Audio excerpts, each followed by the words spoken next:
Hello mga auntie, get ready with me. Char lang oy nag-night routine ragud ko ana. So gusto na ko istorya karon ba na topic is all about LDR. Kasi mostly people would say na pag LDR di lang ko sure kung magdugay na pag LDR daghan kay mahitabuan na blah blah blah blah blah blah. Dili gud ko ganahan makadungog ana because dili magud naga matter para sa kuha ang love. Dili nagka-matter ang distance sa isa ka relationship para sa kuha ha. Kasi if you love each other, if you trust each other, and if you respect each other, I don't think ang distance mag-matter if sa inyong relationship, I mean. Ang importante lang mag-ana sa LDR is the communication. Swerte lang ta karong panahon kay naa ng internet at naay gadget. So naagi tay means of communication na mahitabo siya, pwede siya everyday or every other day or as long as na ay internet connection.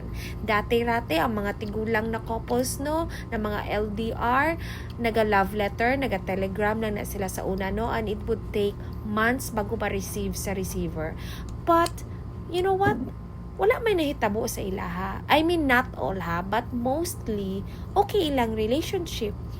Di man sila matemp og buhat og bagay na makaguba sa ilahang married life. So same lang po na sa karong panahon na. Kung naalang gyud mo'y priority sa isa't isa, I mean gina-prioritize niyo inyong relationship, inyong family, I don't think ang distance mag-matter sa inyong married life. Di ko mutuo ana because like sa kuang bana no, over 10 years na gyud mi, 11 or 12 years na mi LDR, mas naging strong amo ang married life. Mas naging love na mo ang isa't isa. Maybe because we have an open communication, we understand each other, we support each other, and we appreciate each other. And most of all, akong bana, grabe jud ang iyahang pag-love o pag-prioritize mo. Magsige jud siya ingon nga, ako ang dream sa inyo is kani, ako ang prioritize, akong priority is kamo. So, na.